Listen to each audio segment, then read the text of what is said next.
Hello, and welcome to another episode of Court-to-Court with the Esquire Coach.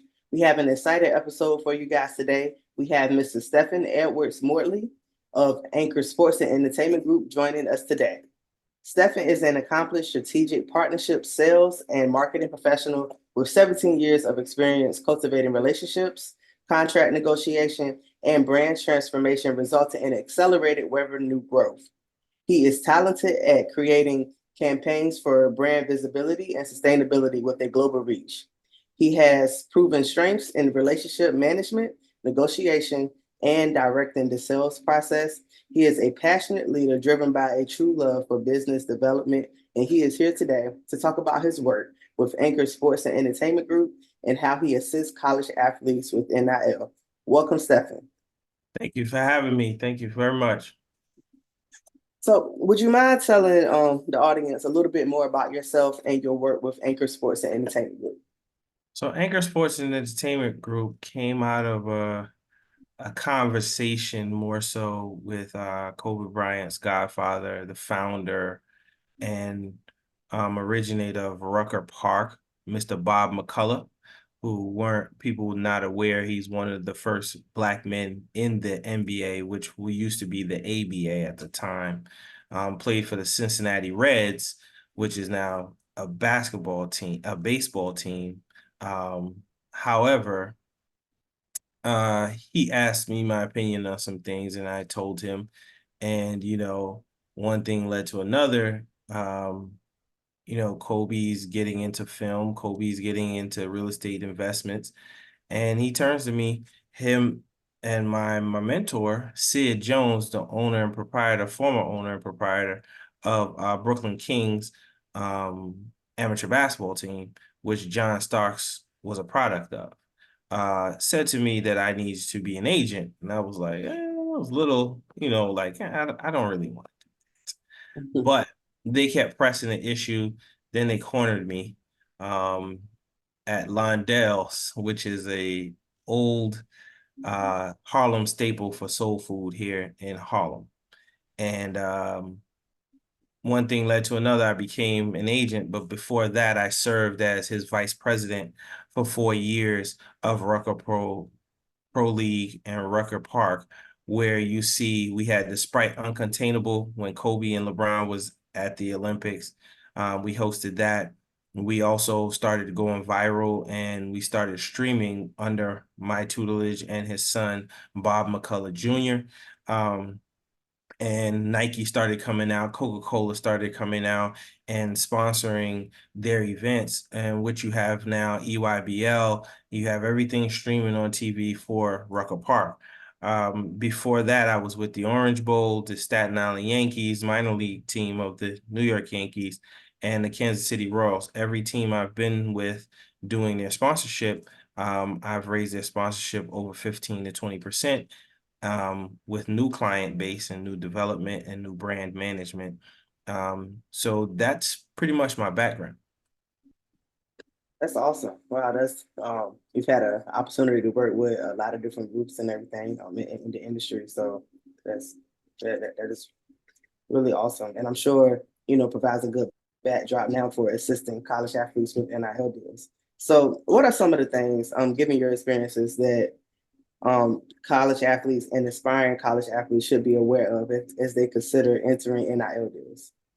So I would say always get an attorney to look it over. Attorney should not charge you.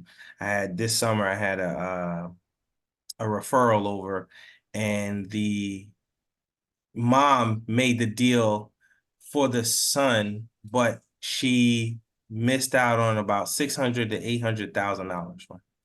Because what she did was she took in consideration of what his friends were making and not what his. So most of the NIL deals goes by your productivity, what you're capable of doing, what the school has to offer, what the school has in the kitty or the treasury, you would say. And it also has to do with what situation you're going into. Are you asking for more playing time, starting time? Because you can start and then come out of the game after 15 minutes. But if you're asking for a significant 28 minutes minimum to play per game, that's significant time. That's half the time of the game. Now, with the NIL deals, all of that is wrapped up into it. You got to negotiate everything down to not only your playing time, how many sneakers you get, because they could give you 3 pairs of sneakers and then 2 pairs of walking sneakers, and that's it. As a former athlete, you need at least 4 pairs of competitive gear, and then another 4 or 5 pairs of just regular wear. On top of that, you would like anything extra that would help you, get over the hump if you leave something behind or anything of that nature. A lot of the things that kids don't look out for is the school wanting to be in control of your NIL deal, meaning they're negotiating it for you. Of course, they're not going to negotiate the deal on your best behalf. They say they do. They say they want to, but they're not. They want to save as much money as possible and get you on the cheap. And that's what a lot of things that, kids should look out for. Because when I was in school, we got money under the table. We got money in the form of meal money, over meal money, because nobody's eating $300 a day of meal money, so you have to look out for the smaller things and also put the bigger things in perspective. People think I'm going to get the LeBron James deal. I'm going to get the USC deal what the quarterback has. You have your own deal to make. You're in your own lane. Because Bronny's deal at USC with his NIL is totally different than a deal that Mobley had when he played at USC. But Mobley was kind of on the tail end of, or in the beginning footsteps of NIL deals. But Bronny has a different platform than Mobley. You would have a different platform transferring in than anything else. And the other portion is what kids need to understand, and parents. Colleges are not looking for high school students out the bat if you're not in the top 35 to 40 players, and if you're not fitting their need. So you would have to mature the child to going into a JUCO or a Division II and then transferring into that Division I. The way the system is set up now, the NIL deals are taking care of the kids who are coming back than the kids who are going out. And they're taking care of the kids who are coming in that are highly productive. So, yeah. Well, yeah, I think, I know NIL is, not supposed to be based on your athletic performance or anything like that, right? It's supposed to be third-party deals and everything. Well, not necessarily. So the name, image, and likeness is put into perspective for you to now be the face of the university and the team. Because when I was in school, allegedly, I wasn't present, but Peyton Manning made $7 million, the school made $7 million off of Peyton Manning's jersey, allegedly. Now, could that be true? Absolutely. Absolutely. Did he get a cut? Who knows? But they made that much money off of him. Look at the guys at UCLA who sued the ncaa. Till this day, they're still selling. Well, until the lawsuit, they were selling those jerseys at $60, $80, $120 a pop. And they were seeing no return from them. So that is the reason that right. Hence the reason for the NIL deal. So the NIL deals is for you to actually be the face of the team. So it has to do with your performance, but let's be clear, they're not going to accept you if you have a 2.5 or 2.0. A lot of them have grade requirements now.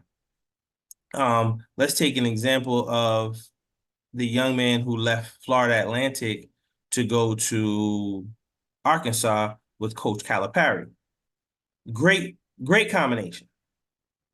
Calipari likes fast, hard guards. This kid is a fast, hard guard. Now, he is now the face of Arkansas Razorback basketball. He was the face at FAU. He raised their tickets. He raised their donations. Everyone wanted to see him at the meet and greets. Everyone wanted his autograph. So he is the face. He got $2 million to go to Arkansas. But again, that's just his platform. It's totally different for the kid Hogard from Michigan State. The kid who left FAU took FAU to the Elite Eight twice. And he was named top player, all offensive player, top scorer, top 15, 2 years in a row. So he puts FAU in the top 25 each year. Arkansas is looking to do that. So they're paying not only for his grades, but they're paying for his brand to bring in more tickets, more donations, more, So with the NIL deals, you have to understand that they're making you be the ambassador of the school. Yeah, I definitely think you raised some good points because, I talk to athletes and they're trying to decide what school to attend. I say don't make a decision based solely on NIL, like make the decision based on how you can perform at the school and the opportunity that'll be there for you. Does the school have a space for a point guard? Is that what they're looking for? Correct. Is that what the need is on their team? So yeah, it's all, at the end of the day, it all definitely works together. And as you as an athlete understand, like, okay, I need to look at what my needs are, what the school's needs are, the opportunity here, and how I can grow and develop academically, athletically, and as it relates to NIL, that's where your interests lie. Correct. So how would you recommend that athletes begin to build a brand that they can have to go along with their athletic performance and academic things that they have to have? How can they begin to build a brand so that they can be more marketable from an NIL perspective? So fortunately, they have digital media. When you and I were in school, there was no digital. Social media at all. There were CDs and tapes. You had to pay your $350 to $650 to ship them out USPS or FedEx. Now you can create your own page. You can create your own website. You can not do that and just have someone manage your TikTok and manage your Instagram and your Facebook. But continue to post, positive things, continue to post positive performances, continue to post milestones. Those are the things and the impactful things that the coaches look for, that they want a part of their community and growing their team. I would tell you, if you are in the 10th, 11th grade, look for an AAU coach or AAU team that travels. Try to get in the top 20 teams, top 30 teams in the US. So every area has, back in the day, it was Alabama Express, and it was the Blue Devils of Atlanta, right? Now, coaches have their issues, so they're no more. But though the product of those teams are J.D. Davidson and oh my God, he plays for Atlanta Hawks now, but he doesn't start. But you have different people who can get you to those AAU teams, but the AAU coaches, you have to follow their direction. Let them take you to the different tournaments, such as the Peach Jam, the Under Armour, there's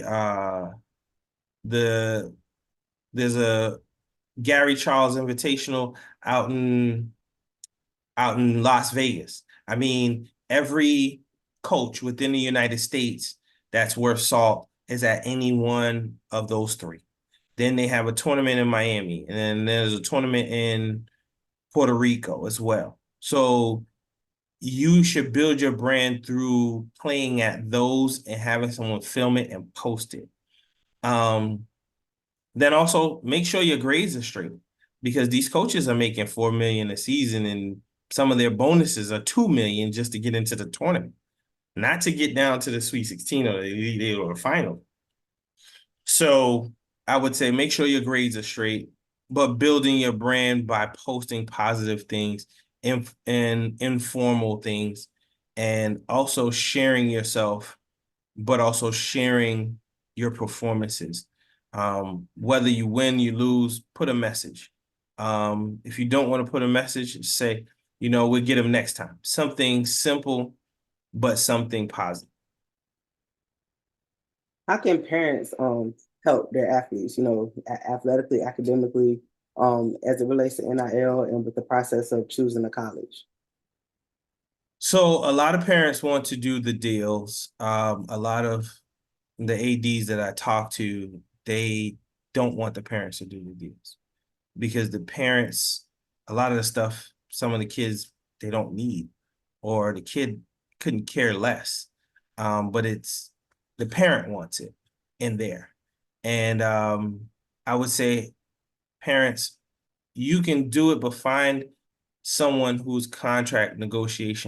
great contract negotiation skills. One, let them do it. Although you may have to pay them 15, 20%. Now, 20% is the max. 15 is the second max. Then no one worth their salt is going to take less than 12%. Because not only they have to monitor and go through a checklist with that deal, they have to make sure that the university produces everything. As a parent, you're not worried about that. You just see what you see, and you think everything is going to be given. Half the time, they're human. They're going to forget, and you have to remind them. But you can't call the AD and call the coach and say, my kid's not getting playtime. You didn't give him this. This was supposed to be delivered. So find someone, whether it's an attorney or a contract negotiator, to do it. But also watch your son and daughter's grades. Watch your son and daughter's play. Help them mature into where they can be that brand for the school. Because that young man who just went from FAU to Arkansas, 68 schools told him no. FAU told him yes. And they were able to hold on to him for 3 years. He has 2 more years left. But according to my calculator, he should be in the second or the low first round next year. But if they go to the Final Four next year with Arkansas, he's going to be in the top 20. And he can leave. But you have to monitor. Parents need to start monitoring and leave their feelings out of it. That's what they need to do. Yeah, definitely work more of an advocate for your Right. for your child. Yeah. Right. Be the biggest advocate too. Be the biggest advocate. Make sure things are fair. Make sure things are even. Make sure things are on time, delivered on time. And make sure, the relationship is wholesome, because you don't want to burn bridges. So you're talking about the athlete from FAU who transferred to Arkansas.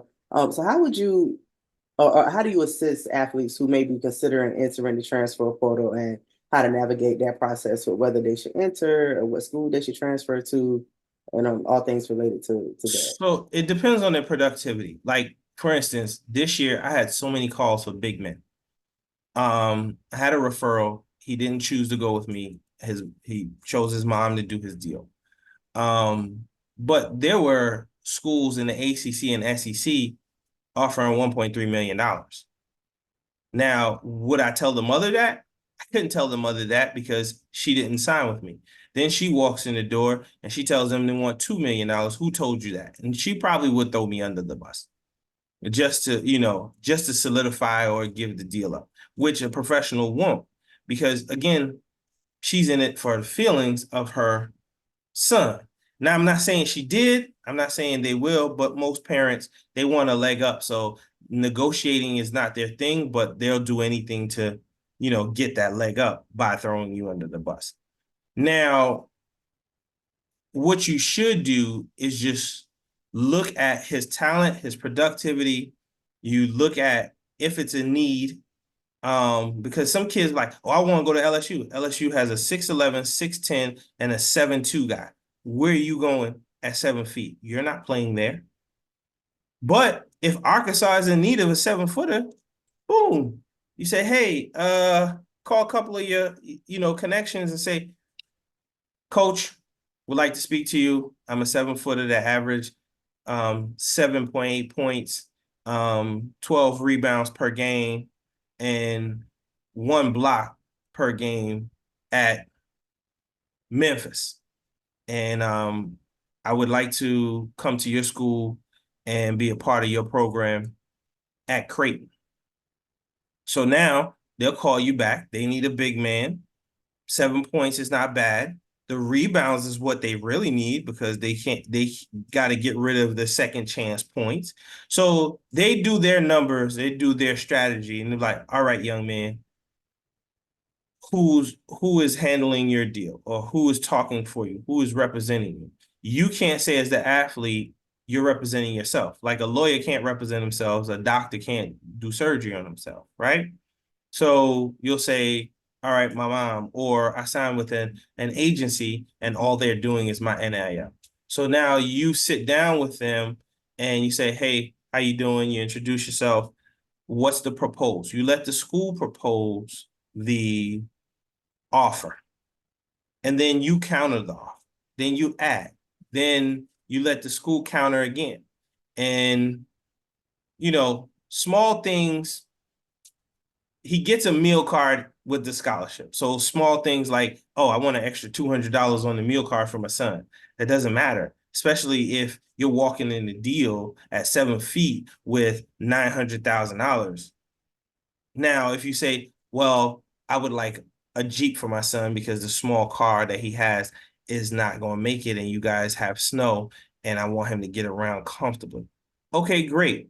They may be able to make that happen by a loan or by a buy through your monies. It depends.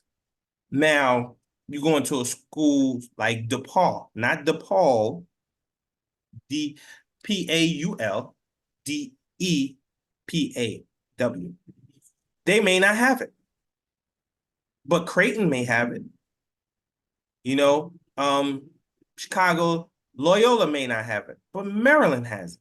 So you have to see what you want, how your kid would fit, and is the coaching staff going to help your son or your daughter progress and mature into what he wants to be ultimately an NBA player. Some kids don't want to go to the NBA, they want to go overseas. Some kids want to go to the NBA, then overseas. So you have to sit down and find out what your son and daughter's plan is and strategize accordingly. Oh yeah, so I have one follow-up question. Like you say, like the school has the money or giving money. Are you referring to like the NIL collectives or So the NIL collectives, yes, ma'am. okay. Yeah. I want to make that clear that that's what we're referring to because I don't want people to think like the school is gonna pay like No. So it's an NIL collective, which is based upon not only the charitable giving of academic departments, but it's also from the boosters and the alumni and just some people in the neighborhood. Let's take South Carolina. South Carolina and University of Tennessee is a city within itself. They actually built the schools around these homes. So these people are ingrained in these cultures. So they donate to the program, whether they had a grandkid or not have a grandkid, it's still part of their home. So that collective is all inclusive in the monies that they will donate to you. So that means to the student athlete. So that means when they give that, the meet and greets for kids at hospital special surgery, meet and greets to the NICU, meet and greets at the orange and white game for Tennessee and the maroon and white game for South Carolina, the dinners, the opening ceremonies for new buildings and things of that nature that you have to be present and your brand has to be at. You can't say no. That's included in that because they all donated to see your presence. Right. So that's part of like getting if you get a deal with an NIL collective, you may see that like, hey, you have to make appearances here, and that's Yes. part of the deliverables that the athlete has to do as part of their role within the deal. Correct. Sure. And the checklist of deliverables could be long, it could be short, or it could just be finite. Yeah, definitely. And that's why we say you should have like attorneys and everything help you review those deals so you understand what it is that you're agreeing to. Absolutely. Because Absolutely. remember, as an athlete, you're going to have your athletic responsibilities, your academic responsibilities, and now your NIL responsibilities. Listen, I pray for them all the time because I mean, as a student athlete myself, I had my classes, I had study hall, I had weight training. I also had Black Student Union to be a part of my community to help the kids in the community within my university, and the elementary and middle school that was attached to us, you know, it just was a lot. And now you add on to the NIL collective, the dinners and this and that. That's added to the stuff that you really want to go to as a student, not a student athlete, but a student. Okay. You know, so your calendar is kind of full. Definitely. I mean, if some programs you may get a week home, you may get 2 weeks. Your parents may have to come to you for your birthday every year until you're done. Yeah, definitely. So I understand that you assist athletes with preparing for the draft. And some state laws and NIL laws say that an NIL deal can't extend past a college athlete's eligibility. But I know like Florida, they reversed that provision now. The deals can extend past your eligibility. So I just want to ask, how do you help athletes navigate that? Because I kind of personally think that you should just have your deal while you're in college and let them renegotiate. And that's it. And let it go. If they're athletic, if they want to work with you as a professional athlete, then they should negotiate with you as a professional athlete. Right. Yeah. Well, again, as you stated, a lot of people, everyone should get a professional person who do contract negotiation, or they should get someone who's of legal mind, of like yourself, who's a lawyer who deals with it, not a criminal lawyer, but a civil litigator or a contract negotiator. It's a transactional attorney, is what you're looking Right, a transactional attorney. Because some people think, oh, you're an attorney, you can do everything. No. No, it's not. That's not how that works. But I can tell you that it's up to you. The state of Florida did that because their schools are far from each other, right? So you can't play off of one another. And also, it makes an impact on their buying and selling of tickets and sponsorship. So it makes a big impact for them and the economics in each city. Now, you don't see Virginia, Tennessee doing the same thing because they have an economic cycle that's pretty much close to what their goals are. They just got to push a little bit, right? Now, I would think that you can put it in there as an asterisk and an appendix, agreed upon, when needed, that you can do 3 appearances as a professional athlete or 4 appearances, but it has to be off season. See, a lot of things that people don't realize is the NBA don't allow you to do anything within season. So all those commercials that Dwayne Wade is running, was running for T-Mobile, he shot all of those things during the summer. Shot everything during the summer. Nothing was done, or he shot him when he was injured. Nothing was done during the season. You cannot approach anyone during the season unless it's over Zoom, and that's even a light conversation. Your agent or your attorney or your business manager has to take care of that. But everything has to, appearances, commercial shoots, sit down contract negotiations, or monies that will be given to you, your person, has to be done off season. So when they did that for athletes in Florida, it's kind of like you're pushing the envelope. Because what if the athlete don't want to do it now? Or what if he gets sick? What if he, gets hurt and he's like, man, I don't want to do it. I just want to, deal with my family for right now, and then I'll do it later. How are you going to hold him accountable? You can't sue him because you've already given him money. It's now just an apparent structure, unless you put the money in there. So there's a lot of parts to the NIL deal, but I think you should just, in my personal opinion, do it if needed or on a per appearance basis. Just go ahead and get it going. You know, if you want to come during Christmas, there's no games during Christmas. Cool. I can make an appearance. I'm only here for 2 days and you have me for 2 events. That's it. Yeah, definitely. And then I thought about it from the perspective of, okay, you enter a deal while you're in college and, maybe you're like a pretty decent college player, but then you have like a breakout season. And now you've entered this deal in college that's going to spill over into your professional capacity that did not take into account, this breakout season that you had. So you run the risk of maybe undervaluing yourself, Yeah. you're Yeah. in. A lot of kids undervalue themselves. A lot of kids go to programs um, because they want to be a big fish in a small pond, which is okay. But unless you're taking that small pond and you're going to make it a big lake, put yourself in a lake position. Put yourself in a river position that you can spill out into the ocean, because the NBA is what it is. It's an ocean of professionals from FIBA to Euro to, well, FIBA and Euro to NBA, to the Caribbean. So you have to think of next steps. You have to think of next level. Definitely, definitely. You mentioned earlier like the AAU team and getting on AAU teams. In many states, I think it's about 37 states now in the District of Columbia, high school athletes can actually engage in NIL deals. So have you had any experiences with helping high school athletes navigate NIL? No, so they're few and far between, and those are very strict deals, and they're also very lucrative deals. And let's take the Mikey Williams situation. He almost lost his life and lost his money at the same time.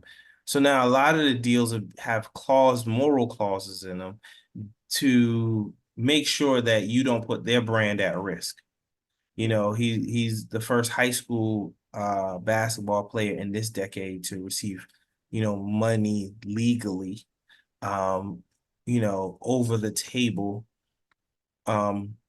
And what he got into, the incident he got into, allegedly, he was was a part of it being, mouthing, but he didn't commit the actions. Now, that deal could have just disappeared just because of a moral clause, So you have to be very careful. If you're in high school and you're going to sign an NIL deal with any big brand, you have to understand that you have just went into adult status. And going into adult status, you should do a few things. You should sit down with your parents and get a IUL, which is a universal life UIL, sorry, a universal life insurance ULI, universal life insurance policy. And you should also start a business. That way your monies can go into there, but don't have your mom, your dad, your cousin, unless your dad already had a car business or auto business and he knows what he's doing, or mom has any kind of business. Don't have them run the business, because there are taxation codes that they're going to miss. But also have a CPA, certified public accountant, who will be certified in the state that you live in. Because also with those NIL deals, you may have to make an appearance. Mikey lives in California. He might have to make an appearance at the Adidas Jam out in Vegas. Now, if he receives money from Adidas in Vegas, not saying he's with Adidas, nor Adidas gave him money.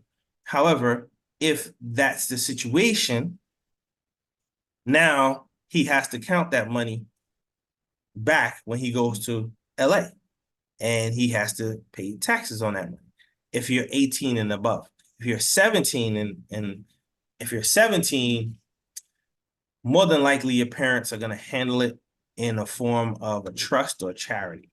So those are the things you need to understand, that regardless of what happens, high school, college, professional, you're going to need a CPA. You're going to need someone to handle your money.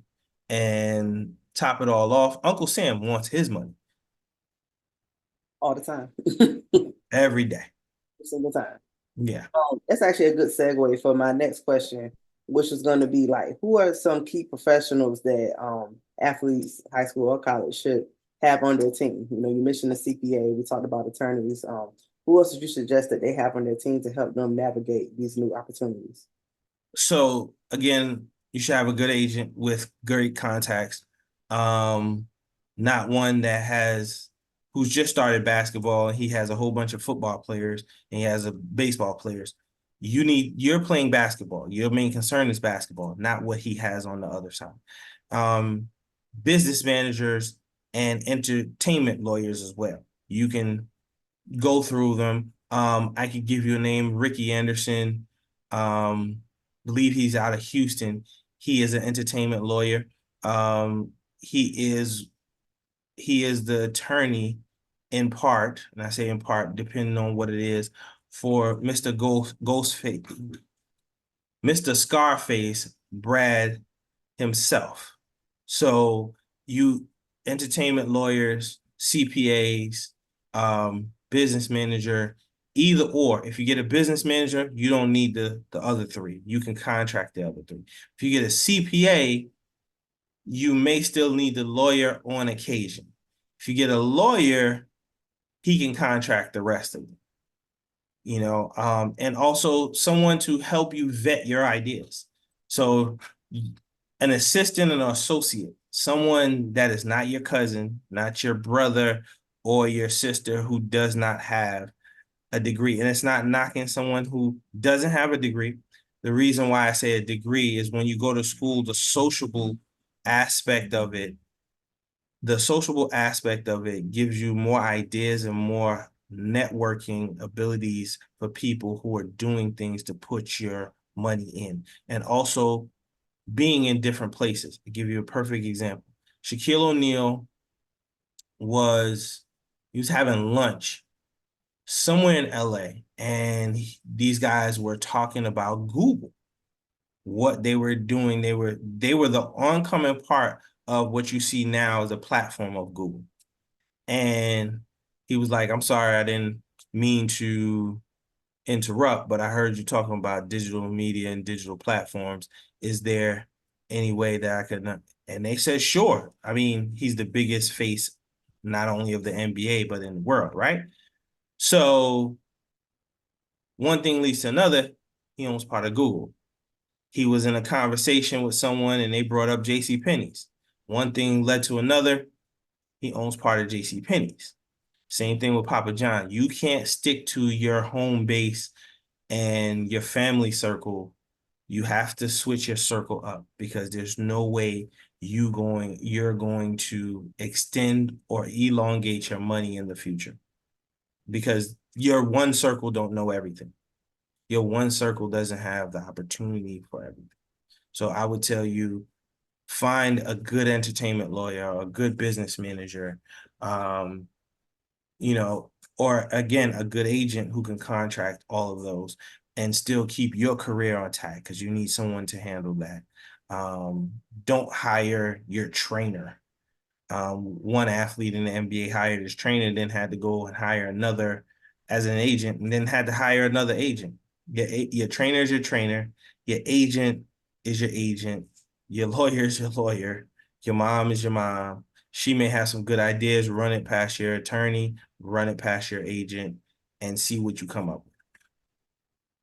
Yeah, you mentioned like make sure you're hiring people who are good and well versed in their area. So what are some good questions that parents should ask or their athletes should ask of professionals that they're thinking of working with? Okay.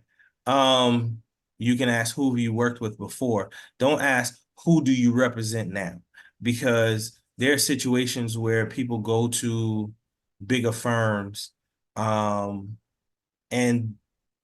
if you're not the moneymaker, you're not going to get handled correctly.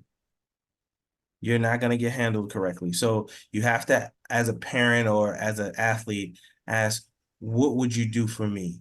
How would you represent me? where do you see me being in 5 years?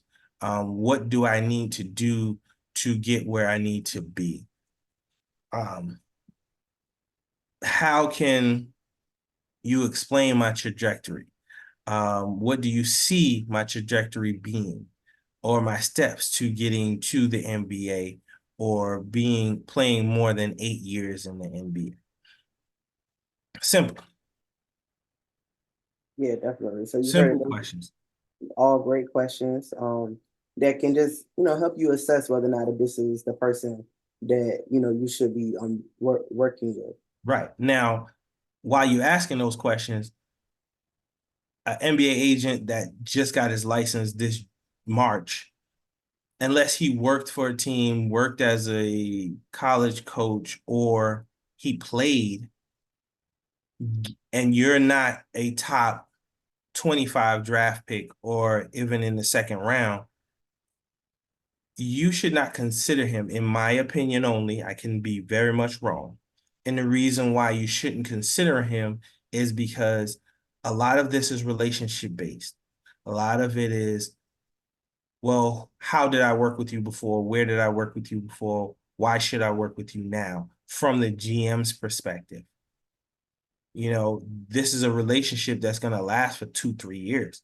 So they want to know that you're not an a-hole, or you're not going to sneak them through the back door and do something that's, not moral in their eyes. So you should also ask, what would my training look like? And what does the negotiations look like for me? Those are questions as well. Definitely, definitely. Well, I want to thank you. This has all been like wonderful, wonderful advice for our listeners today. I have one more question. And it's basically like an open-ended question. What is, any advice or anything that you would like to leave with the audience? This is a business that you have to be clear on. Some kids want to leave their first year in college. My suggestion, if you're not coming out as a top 15 pick, don't leave. Or you dropped from a top 15 to the second round, you may be able to leave, but if you can make money in college and staying there for one more year and then boosting yourself back up, do it. From a high school to college perspective, if you're not a McDonald's All-American, but you're all state, look within your state to go to school. Then transfer into a bigger school.